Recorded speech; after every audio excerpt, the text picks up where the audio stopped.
আসসালামু আলাইকুম। প্রিয় দর্শক, অন্য মঞ্চের আলাপ চাইতে আপনাদের সকলকে আমন্ত্রণ জানাচ্ছি। ঢাকার বুকে গোপনে এমন এক বাহিনী তৈরি হচ্ছে যার রিমোট কন্ট্রোল থাকবে সোজা পাকিস্তানের রাওয়ালপিন্ডিতে, আর আপনি বা আমি কেউ টেরই পাচ্ছি না।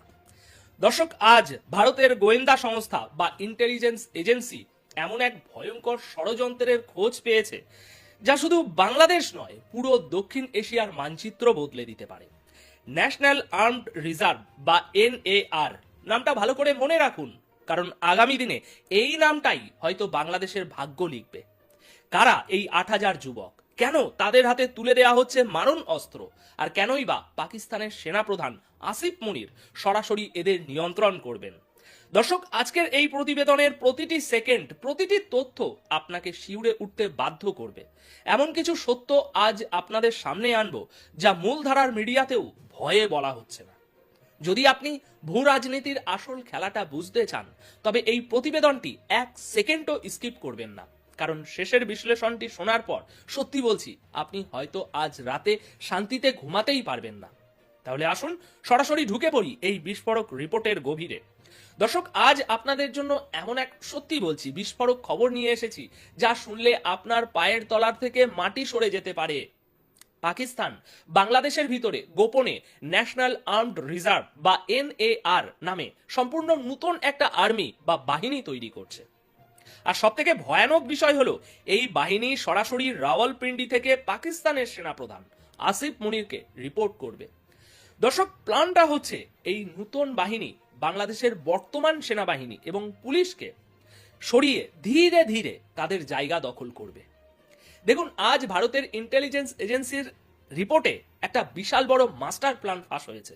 শুধু তাই নয়, বাংলাদেশের আসন্ন নির্বাচনকে বানচাল বা ভণ্ডুল করার জন্য পাকিস্তান যে কত বড় একটা ষড়যন্ত্র করছে, ভারতের ইন্টেলিজেন্স সেটাও ধরে ফেলেছে। দর্শক, এটা সত্যি খুব বড় একটা আপডেট। এই যে ন্যাশনাল আর্মড রিজার্ভ বা এনএআর, এটাকে বাংলাদেশের ভিতরে দাঁড় করাচ্ছে পাকিস্তানের কুখ্যাত গোয়েন্দা সংস্থা আইএসআই। আজই ভারতের সিকিউরিটি এজেন্সিগুলোর রিপোর্ট বেরিয়েছে।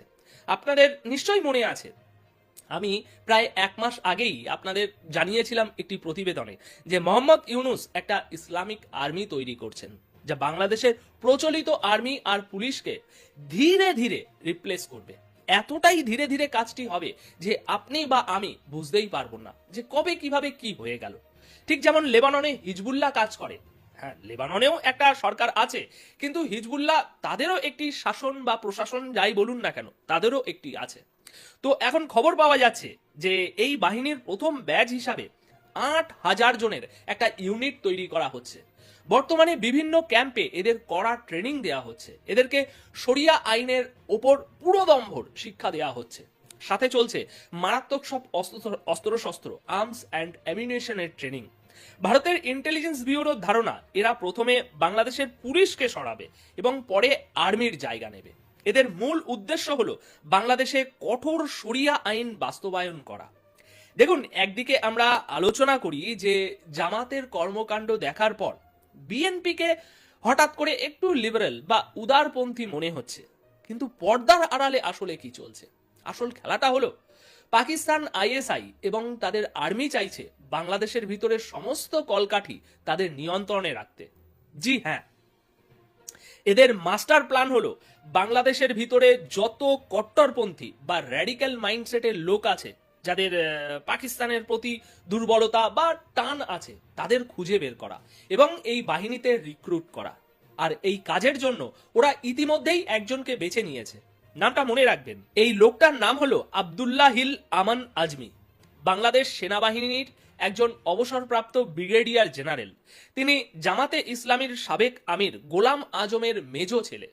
মনে করা হচ্ছে পাকিস্তানের আইএসআই এর প্ল্যান হলো এই র্যাডিক্যাল আর্মি আর পুলিশকে নিজেদের হাতের মুঠোয় রাখা। আর বাংলাদেশে গণতন্ত্র, হ্যাঁ সেটা তো থাকবে, শুধুমাত্র কাগজে কলমে। ঠিক যেমন বর্তমানে পাকিস্তানের অবস্থা, সেখানে সরকার শুধু ক্লার্কের মতো কাজ করে, ঠিক তেমনি বাংলাদেশেও ভবিষ্যতে যে সরকার আসবে, তারা এই কট্টরপন্থী আর্মি আর পুলিশের চাপে কাজ করতে বাধ্য হবে। আর এদের কন্ট্রোল করবেন কে? রাওয়ালপিন্ডি থেকে আসিফ মুনির। মানে কাল যদি বিএনপির রহমান সাহেব জিতেও যান, তার অবস্থা হবে পাকিস্তানের শাহবাজ শরীফের মতো তাকেও পুরোপুরি কন্ট্রোল করা হবে। বর্তমানে ভারতের গোয়েন্দারা মনে করছেন এই আজমি নামের লোকটা ইউনূস সরকারের সাথে কোঅর্ডিনেট করে এই পুরো সেটআপটা তৈরি করছে।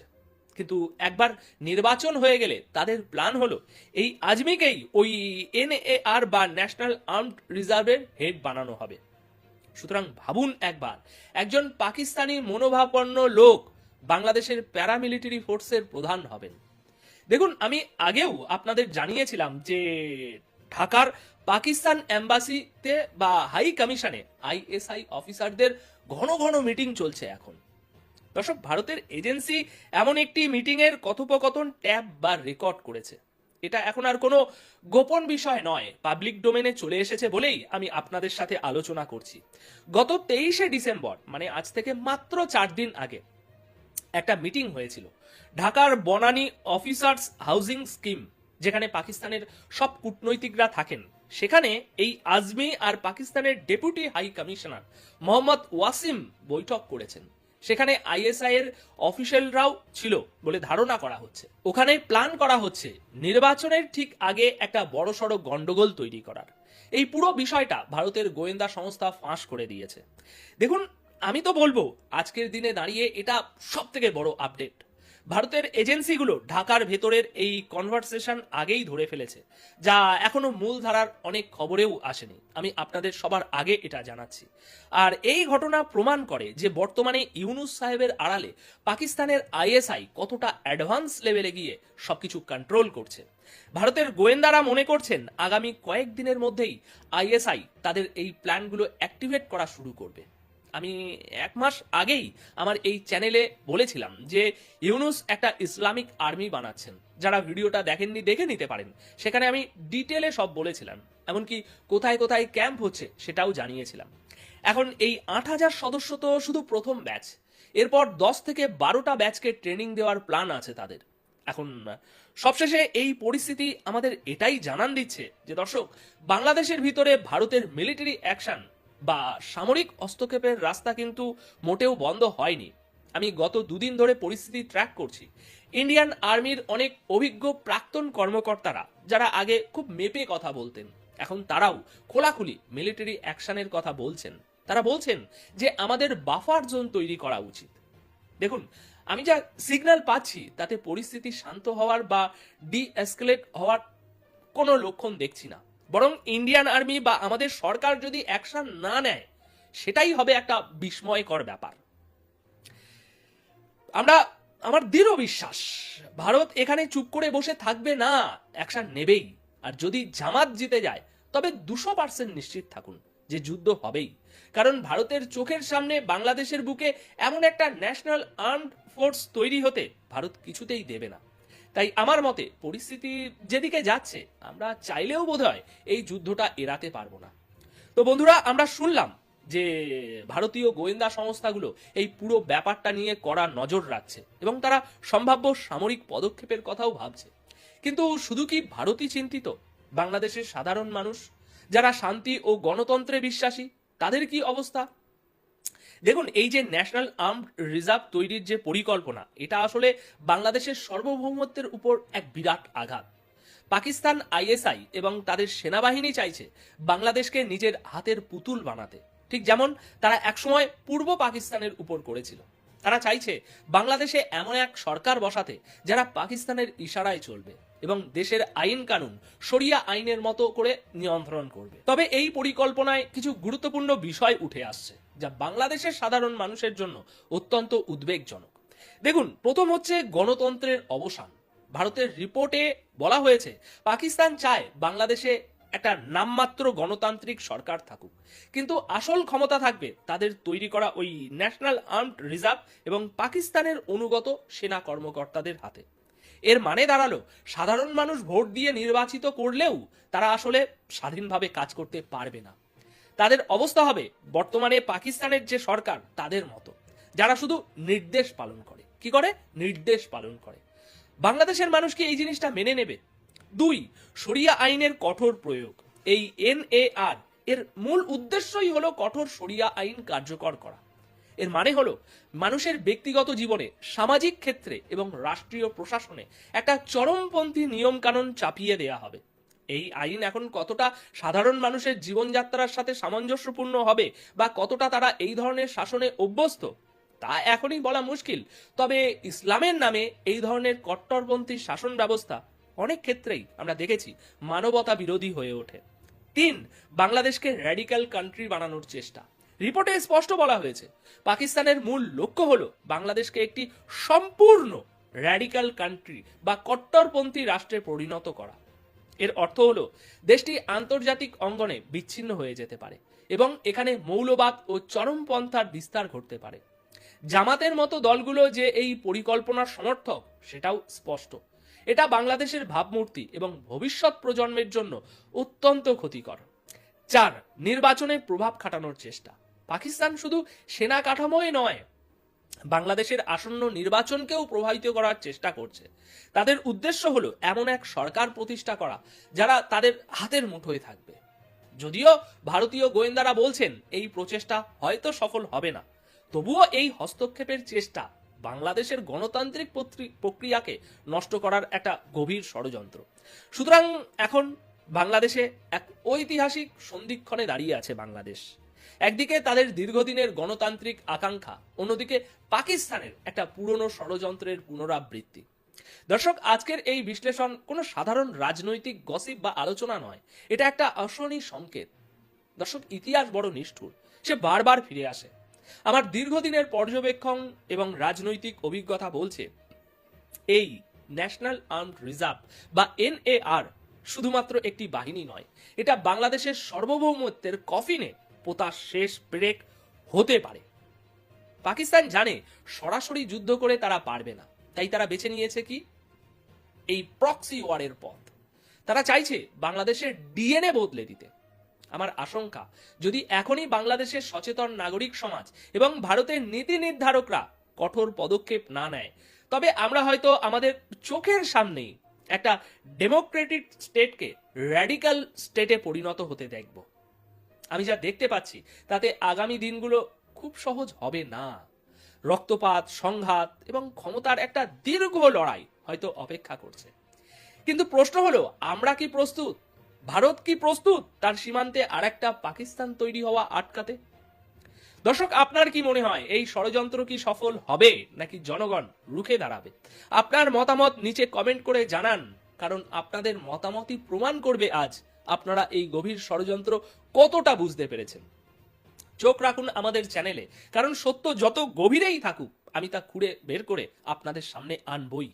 দেখা হচ্ছে তাহলে পরের প্রতিবেদনে আরো বড় কোনো সত্য নিয়ে। ততক্ষণ কাল কলকাতা বিমানবন্দরে জরুরি অবতরণ করেছে বাংলাদেশের 5টি বিমান। কেন হঠাৎ ঢাকার বদলে কলকাতা বিমানবন্দরে বিমানগুলো অবতরণ করলো তা আজকে এই ভিডিওতে আপনাদের সঙ্গে আলোচনা করব। কিন্তু সব থেকে ইম্পর্টেন্ট বিষয়, এই ঘটনার কিন্তু একটা জিওপলিটিক্যাল প্রেজেন্স এবং সিগনিফিকেন্স আছে যা সকলের বোঝা উচিত।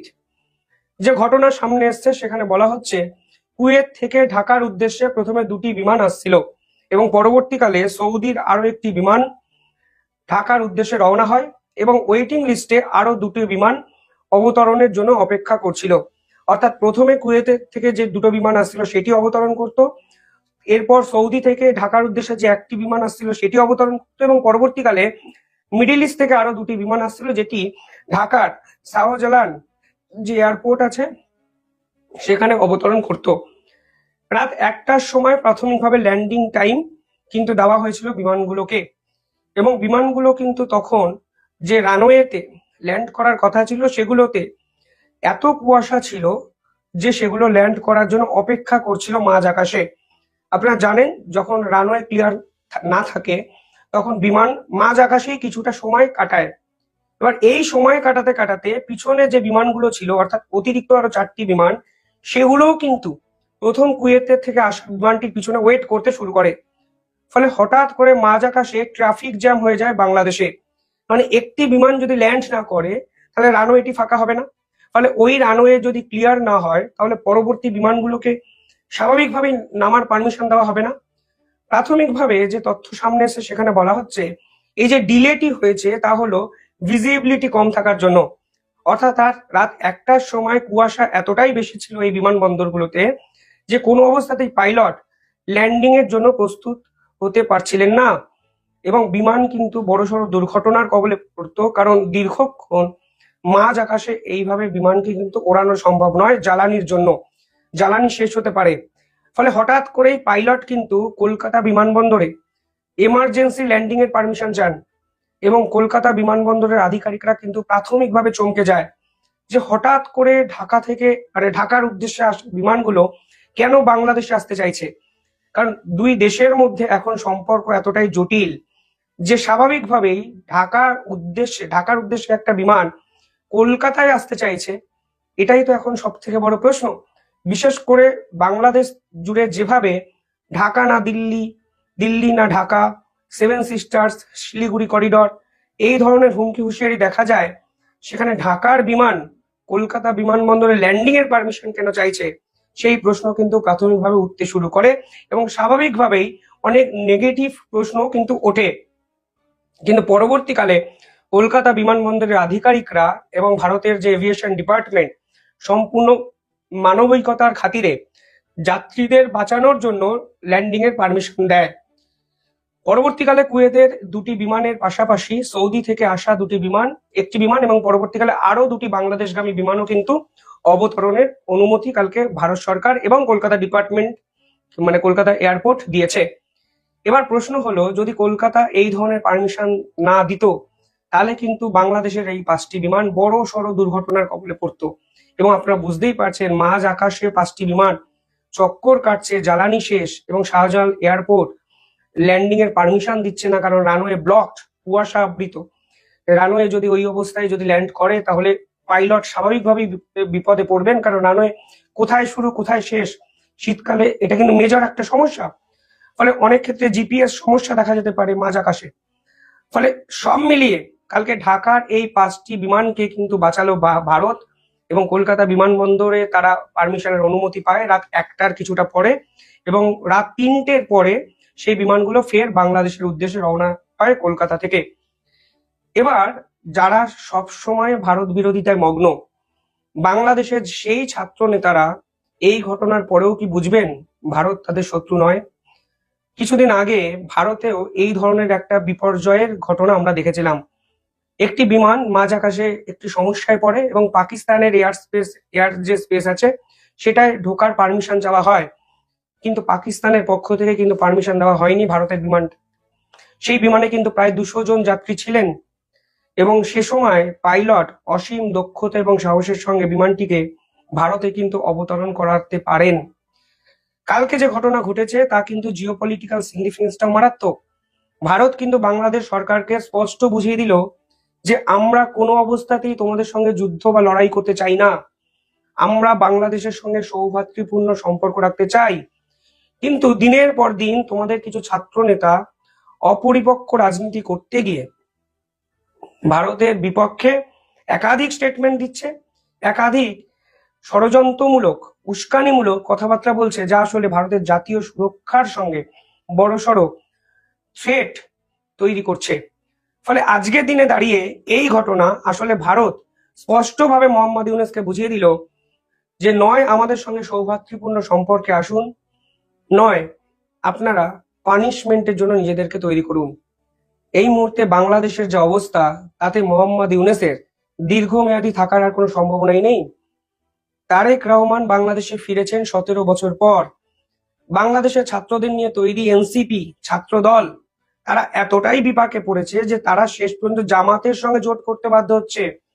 তারাও বুঝেছে যদি জামাতের সঙ্গে জোট তারা না করে তাহলে তাদের শেষ রক্ষা হবে না, কারণ সাধারণ মানুষ এই ছাত্র নেতাদেরকে আর গুরুত্বই দিতে নারাজ। জামাত যাদেরই সঙ্গে যখন গেছে তখনই কিন্তু সেই দলই প্রায় বিপর্যয়ের মুখে পড়েছে। এর আগে বিএনপির সঙ্গে জোটে ছিল জামাত, বিএনপি আওয়ামী লীগের কাছে বিপর্যস্ত হয়েছে। আর এই মুহূর্তে বিএনপি যেভাবেই ফ্রন্ট ফুটে ব্যাটিং করছে, সেইখানে কিন্তু বাংলাদেশের এই ছাত্র নেতারা কার্যত বিপর্যস্ত, এবং ছাত্র নেতাদের দলের একাধিক প্রধান মুখ কিন্তু এবার দল থেকে পদত্যাগ করতে শুরু করেছেন। কালকেও প্রায় 6 জন ছাত্রী, যারা এই জুলাই আন্দোলনের অন্যতম মুখ হিসাবে তিনি নিজেদের এস্টাবলিশ করেছিলেন, তারা কিন্তু পদত্যাগ করেছেন নাহিদের বিপক্ষে একাধিক কথা বলে। অন্যতম মুখ আপনারা জানেন তাসমিন জারা এবং তাসনুভা জাবিন, তারা এই জুলাই আন্দোলনের অন্যতম মুখ এবং এনসিপির অন্যতম বলিষ্ঠ নেত্রী ছিলেন, যারা নির্বাচনে লড়ার জন্য তৈরি হচ্ছিলেন। তারা শুধুমাত্র জামাতের সঙ্গে হাত মিলিয়েছে কেন এনসিপি, এই অভিযোগ, এই প্রশ্ন তুলে কিন্তু দল ছেড়ে পালিয়ে গেছেন। অর্থাৎ বাংলাদেশের ছাত্রছাত্রীরা এবার এক্সিট ওয়েটা কিন্তু খোঁজার চেষ্টা করছেন। আর এই মুহূর্তে দাঁড়িয়ে ভারত বিরোধিতা যে সস্তা রাজনীতি, তাও কিন্তু বাংলাদেশের মানুষ খুব সহজে বুঝে গেলেন। এবং ভারত কিন্তু কালকে এই 5টি বিমানকে কলকাতা এয়ারপোর্টে ল্যান্ড করার পারমিশন দিয়ে বাংলাদেশের মানুষকেও বার্তা দিয়ে বুঝিয়ে দিল যে ভাই, আমরা তোমার শত্রু নয়, আমরা তোমার শত্রু নই, তোমরা অকারণে আমাদেরকে শত্রু ভাবছো শুধুমাত্র কিছু জামাতিদের, কিছু দালালদের কথা শুনে। ফলে নিঃসন্দেহে গুরুত্বপূর্ণ একটি আপডেট। আপনারা কিভাবে দেখছেন পুরো বিষয়টি কমেন্ট